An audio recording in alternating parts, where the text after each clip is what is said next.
Hi friends, అందరు ఎలా ఉన్నారు? బాగున్నారా? మేమైతే చాలా బాగున్నామండి. ఈరోజైతే దొండకాయ పచ్చడి చేశాను. ఎలా చేశానో చూసేద్దాం రండి. ఫస్ట్ అయితే పచ్చిమిరపకాయలు అయితే వేయించుకున్నాను. తర్వాత అయితే దొండకాయ ముక్కలు అయితే వేసానండి. చూడండి, దొండకాయలు అయితే వేసేసాను. దొండకాయలు వేసేసింది కదా, బాగా వేగాలన్నమాట. కొంచెం వేగితే బాగుంటుంది అనమాట.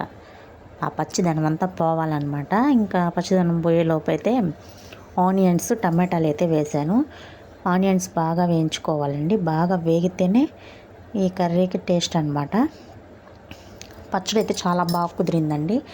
మీరు ఒకసారి ట్రై చేసి ఎలా వచ్చిందో కామెంట్ చేయండి. సూపర్గా అయితే వచ్చింది. పచ్చడి అయితే చాలా బాగా వచ్చింది. ఓకేనా? చూస్తున్నారు కదా, బాగా వేయించుకోవాలన్నమాట. కొంచెం చింతపండు అయితే వేసాం, మరింత ఏమీ లేదు.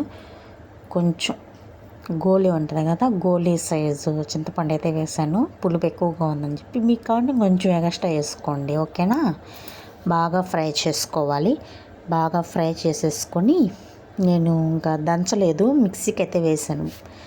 మిక్సీకి కూడా రెండు తిప్పులు తిప్పి ఆపండి. అప్పుడు ఏంటంటే బ్లర్నిగా అయితే మెత్తగా కాకుండా బాగుంటుంది అన్నమాట టేస్ట్. ఇక్కడ ఉప్పు అయితే వేస్తున్నాను, వేగిపోయింది. ఉప్పు అయితే వేస్తున్నాను. తెల్లగడ్డలు అయితే 4 పాయలు అయితే వేసాను. చూస్తున్నారు కదా, తెల్లగడ్డలు కూడా వేసేసాను చూడండి. ఇంకా కరివేపాకు అదేం వేయలేదండి. ఇంకా అక్కడ మిక్సీకి పెట్టిన తర్వాత చూపిస్తున్నాను చూడండి. పచ్చడి అయితే రెడీ అయిపోయింది.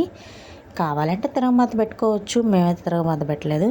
అలాగే ఈరోజు పిండి దీపం అయితే వెలిగించానండి. మీకు తెలిసో లేదో కూడా కామెంట్ చేయండి. ఓకేనా? బాయ్ అండి, బాయ్.